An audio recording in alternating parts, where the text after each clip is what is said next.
Welcome back to season 2 of the Cheap Champ podcast. I am your host, Malcolm Hall, and we are still the world's only remote podcast, 100% mobile. We shut up shop everywhere, anywhere, and we talk about the cost of doing business.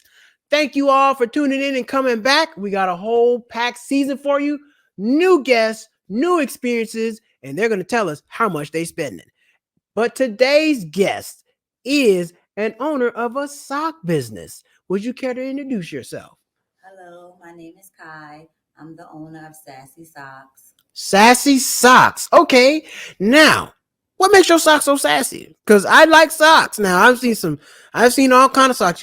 I'm cheap, so sometimes I like to get the cheap socks, and they get a little loose. You get hot, and the sweat get in them. They just fall down. So, what is a sassy sock? A sassy sock is the slogans that come on the socks, the jewels that come on the socks, the pearls that come on the socks. You don't really get that at your ordinary sock shop. So that's what makes my socks sassy. Sassy. Got the jewels and everything. Okay, I like it. Sassy socks, because everybody needs socks, or your feet going to be funky and smell. That's right. But one thing on this podcast, we talk about the cost of doing business and all that. But tell us a little bit about you. What got you into the sock business? How did you get started with that? Was it something in your childhood? What got you down the road of selling sassy socks?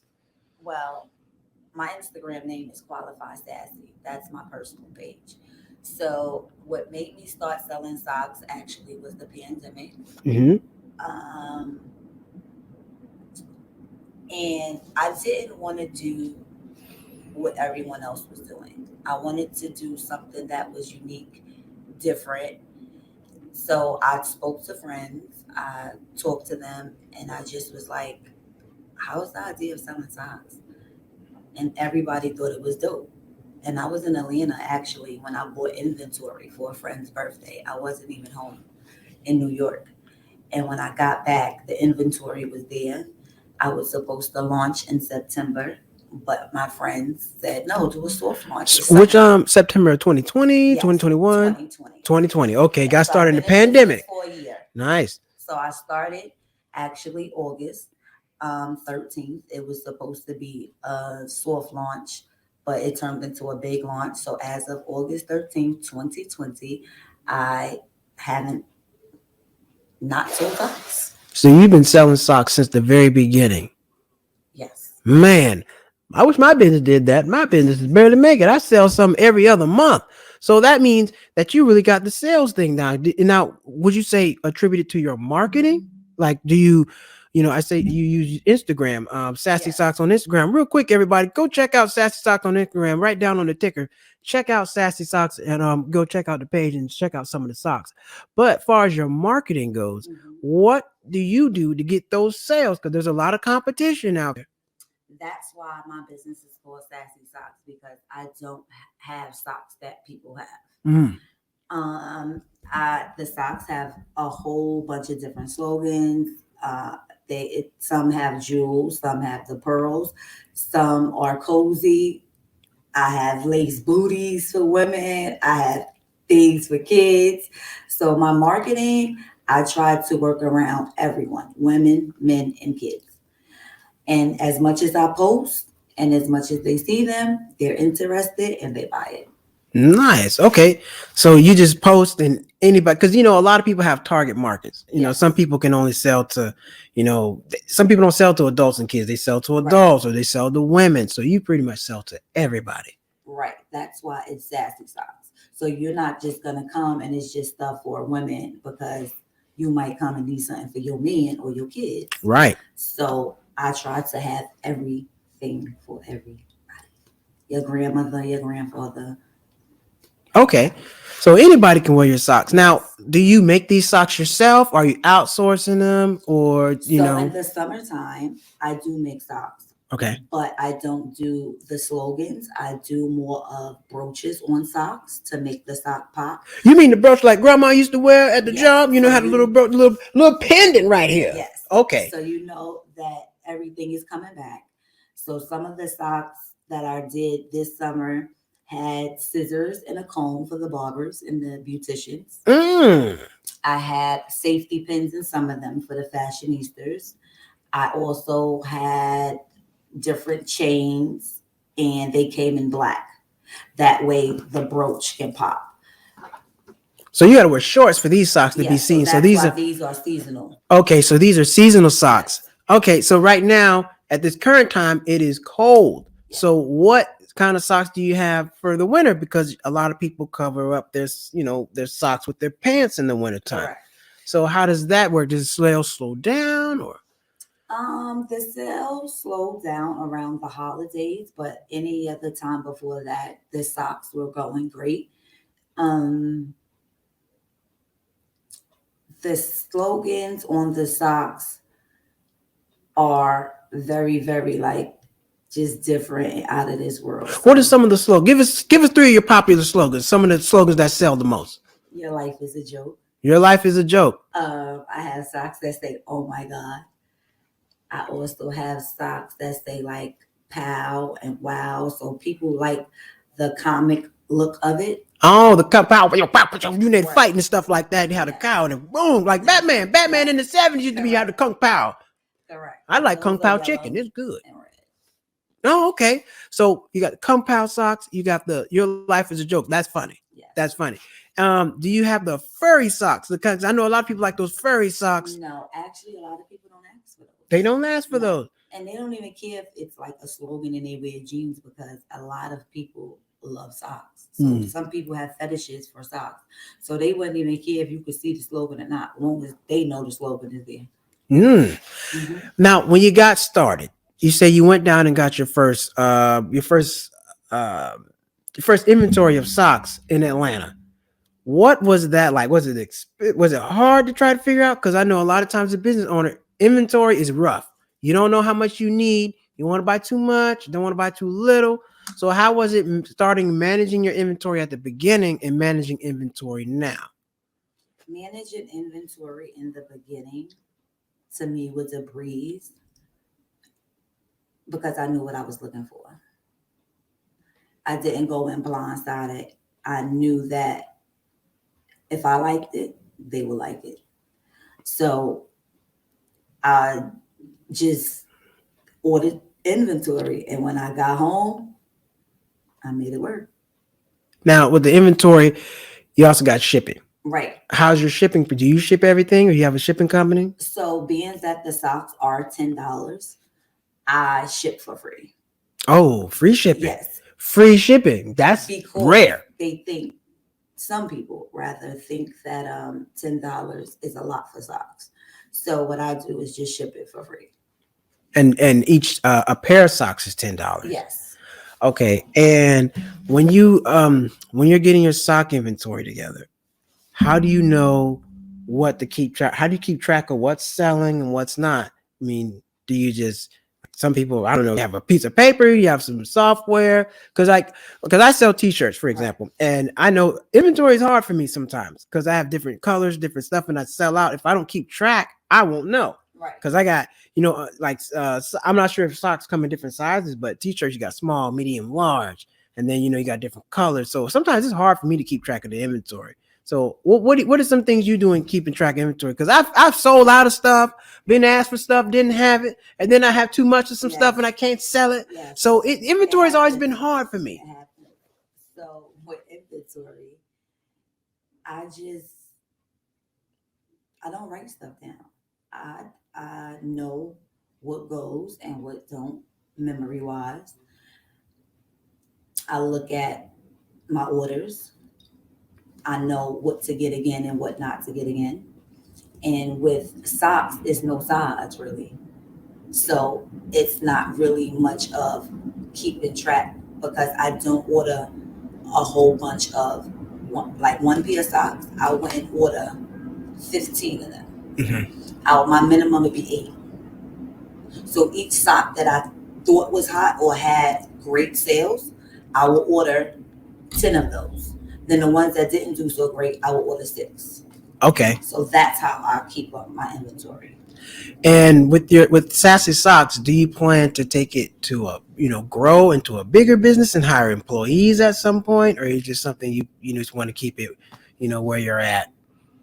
For now, I would like to keep it where I'm at, only because I'm not really trustworthy of people.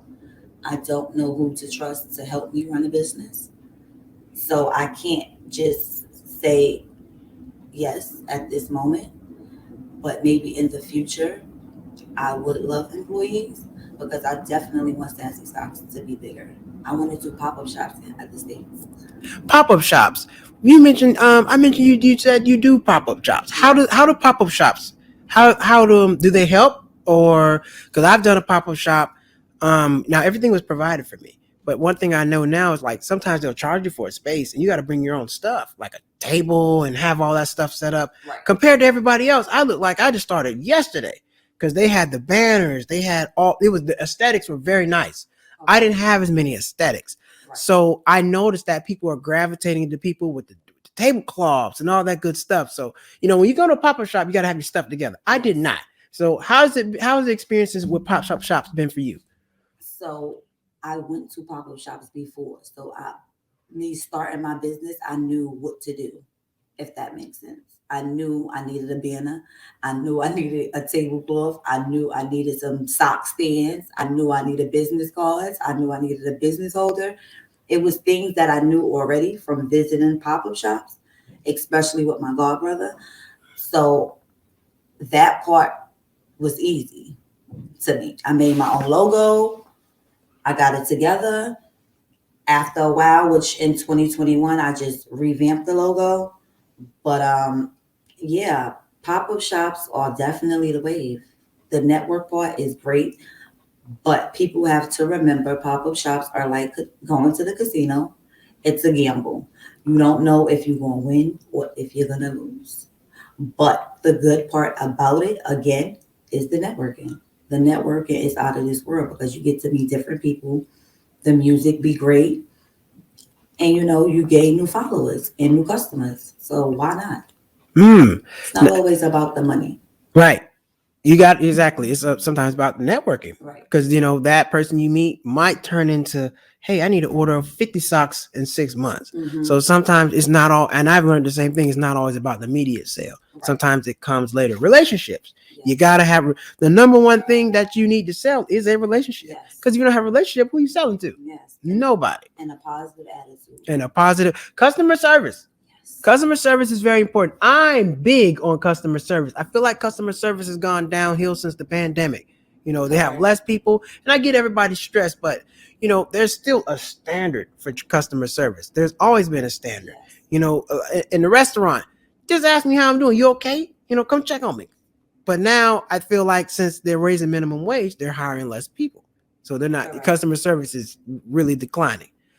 What would you say one of the biggest costs of your business? Is it like shipping costs, buying the socks, or like me, I got to pay a lot of. I have a financial literacy company, www.stressmoneyless.com. I have a financial literacy company. I have to pay for a lot of software. So software is my biggest expense. I don't have anything physical that I'm selling. So what would you say one of the biggest expenses of your business? Well, the biggest thing about my business is shipping. Not shipping with the regular socks that I have that I told you that were $10. I also sell inspired socks like Gucci and stuff like that.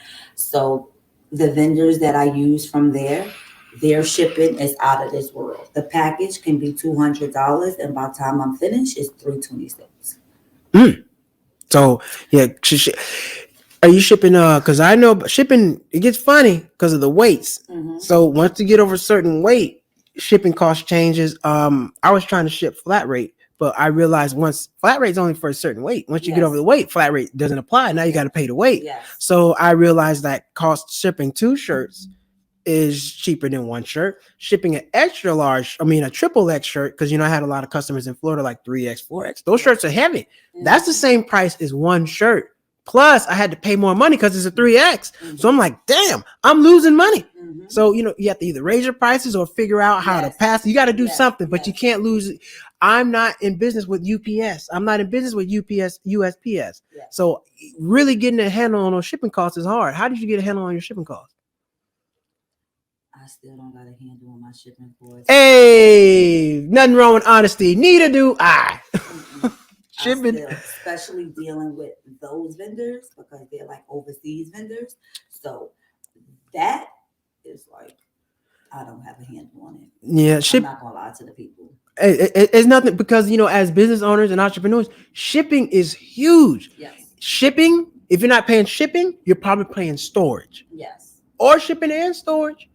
That's gotta, and that can't eat up all the cost of what you're doing. So you got to sit down and do the math. Okay, I got to pay this, I got to pay that. What can I do to still turn a profit? Yes. So I definitely understand the whole shipping costs and whatnot. Designing.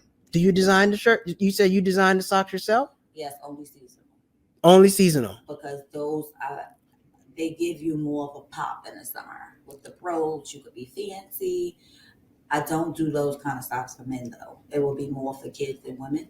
So the socks for men are always not the same design, but they're always just men's socks with no extra stuff. Okay, so men's socks you just keep it basic. Just keep it basic. Yes, and the kid and the woman, I add little trinkets to it to make it really cute. And in the winter, the kids have like knee-high bows socks, so they can wear those with their uniform, their cute little skirts, other black business owner clothing, because there's a lot of dope black business owners out there. The pandemic went good. The pandemic went good. Hey, a lot of business owners came out through the pandemic. People don't understand when some times are hard, somebody's going to win. Yes. That's going like even when there's a recession, millionaires are made. Yes. So it's all no matter whatever the conditions, somebody's going to win. When it snows, that's the best time for me. When it's hot, it's the best time for somebody else. So when is the time? Yes. And you got to figure that out for yourself. It's always going to be a time to go because some people lost their job in the pandemic. Mm-hmm. You know what? I got 6 months. I got this unemployment money. You might as well start a business because now you can sustain for these 6 months on unemployment and not have to worry about paying rent. Because the hardest part about running a business is trying to run a business and keep that job so you can still keep everything paid for. Because you can't just quit the job first year. Some people can, but most can't. Most people can't sustain off of their business the first year and pay rent and keep on going. Like, because if you do that, you're going to need to hire some folks because you can only do so much by yourself. And that's why I wanted to have a business that was unique. That's why I came up with the idea to sell socks for women, men, and kids. But now, January 14th, I will be releasing something else under Sassy Socks. I won't make an announcement until the balls drop. Okay. January 14th. Look out for an announcement. It's going to be on Instagram? Yes, it will be on Instagram. I'm going to give you a little hint only because this is my first podcast. So it's going to be jackets and coats for little boys. I will not be in the girl audience because a lot of people branch to little girl audiences. You can still get the dope socks I have for you little girls, but I feel like there's not enough for the boys. You go to the boys section, it's very, tiny. Girl section is just all over the place. So going after that target market. Yes. And that, I find that as a lot of successful businesses, they go for a market that doesn't have anything. It's like, well, I see nobody's selling to you, so let me go ahead and get in this space and go ahead and make it happen. Because you're right, there are not a lot of stuff for little boys and whatnot. And, because little girls, you can always find pink and purple and all these nice colors, but little boys is kind of black, blue, and gray. That's right. And that's it. So that's why I'm going to push to the boy audience. I know I said I wasn't going to say anything, but now y'all know what it is. So look out. I'm telling you, it's going to be fire. Fire. And then, of course, as selling apparel, you're already planning for the spring. Because winter is spring. Spring is winter. Because in the spring, you better be getting winter together. In the winter, you better be getting spring together. Because you can't get spring in the spring. You can get sprung. And it's not going to work out for you.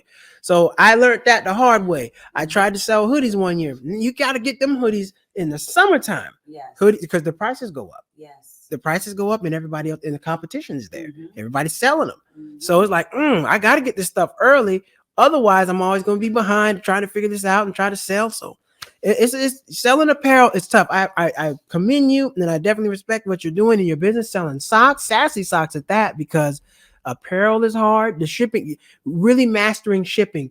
People they hire departments to master the shipping. Yes. But They as you do. get bigger, you can get those, get that big account with FedEx. Yes. And I work for companies because I'm an accountant. I work for companies, FedEx and UPS. They get hundreds of thousands of dollars for some companies because they have to ship every single day. You have to ship. If you don't ship your product, you can't make no money. So that's just the way it goes. But before we wrap up this year on season 2, wrap up this episode, I want to ask all my guests, all my business owners, what do you see your business doing in the future? How do you see yourself going? What is the ultimate goal for Sassy Socks? Do you see Sassy Socks with a banner down in Times Square? Do you see Sassy Socks with a tall building? Or where do you see Sassy Socks in 5 years? I see Sassy Socks with her own sock studio. I see Sassy Socks with a billboard on 42nd Street. I see Sassy Socks going global. I see more adventures for Sassy Socks as far as pop-up shop wise, because I'm definitely going to check out other states for them. And that's it. So that's what we have. We just documented, and we have Sassy Socks speaking what they're going to do into existence. A billboard, a building, more pop-up shops. That's what we want to do. We want to bring our guests on and speak things into existence. Season 2 is all about speaking things into existence. And for me, Cheap Not Broke, for Cheap Champ Podcast, we just want to sell some t-shirts every month, and we want to get more listeners and help more entrepreneurs get their first experience on podcasts, and also learn about the cost of doing business, because this podcast is remote because we don't have to pay nothing. I don't have to pay no studio fee. I'm gonna be somewhere else next week. So would you like to give any last words or any marketing, or what would you like to close out with the guests with from this episode from Sassy Socks? You can find me on Instagram _Sassy_Socks. I would like to tell you thank you for having me. I really, really appreciate it, even though I was a little nervous, but thank you. Hey, nothing to be nervous about. We all start somewhere. And you know what? When you're speaking in front of when you do your TED Talk in front of everybody, how you made Sassy Socks and changed business for boys and have all these different types of jackets for little boys out there. Hey, I guarantee you won't be nervous at that time. So thank you all for tuning in. Season 2 of the Cheap Champ Podcast. We're going strong. More cities, more remote locations, and we're going to find out more cost of doing business. Until next week, take care. And remember, go www.stressmoneyless.com and go to www.cheapnotbroke.com and subscribe on YouTube. Thank you, and we will see you next week.